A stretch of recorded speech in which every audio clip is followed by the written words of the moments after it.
Bihar NDA में seat बंटवारा हो चुका है, जिसके बाद यह माना जा रहा था कि एनडीए को चुनाव प्रचार में बढ़त हासिल हो जाएगी।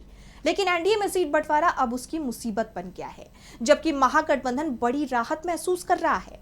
तो कैसे एनडीए का सीट बंटवारा कांग्रेस और आरजेडी के लिए लेकर आया राहत, जानेंगे इस रिपोर्ट में। एनडीए में सीट बंटवारे की खबर से बीजेपी नेता खुश दिख रहे थे, वहीं उससे ज्यादा खुशी कांग्रेस और आरजेडी के अंदर दिखाई दे रही है। अब तक तेजस्वी यादव सहयोगियों के दबाव में दिखाई दे रहे थे।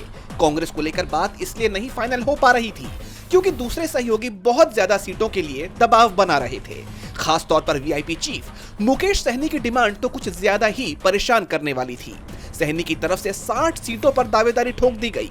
इसके साथ ही वो डिप्टी सीएम पद को लेकर भी किसी तरह का समझौता करने के लिए तैयार नहीं थे। सहनी ने तो यहाँ तक कह दिया था कि भले ही उनकी पार्टी को 14 सीट मिले या फिर 44, लेकिन डिप्टी सीएम का पद तो उन्हें ही मिलना चाहिए। वीआईपी की तरफ से इस तरह के संकेत भी मिल रहे थे कि सीट को लेकर उनकी बीजेपी से बात चल रही है। लेकिन अब एनडीए में सीटों का बंटवारा हो गया है। इसके बाद से ही मुकेश सहनी के सुर भी शांत हो गए हैं, क्योंकि अब उनके लिए पाला बदलना मुश्किल होगा। वैसे तो सियासत को लेकर ये कहा जाता है कि यहाँ कुछ भी नामुमकिन नहीं है, लेकिन सीट बंटवारे के ऐलान के बाद एनडीए से उनका तालमेल होना अब आसान नहीं रह गया है, जिसके चलते तेजस्वी यादव और कांग्रेस को राहत मिली है और वो मुकेश सहनी के दबाव से अब आसानी से निपट सकते हैं। ऐसे में अब सहनी के लिए 14 सीटें हासिल करना भी आसान नहीं दिख रहा है।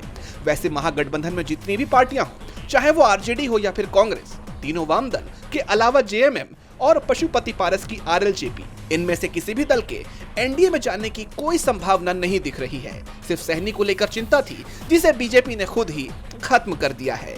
डीबी लाइव की रिपोर्ट।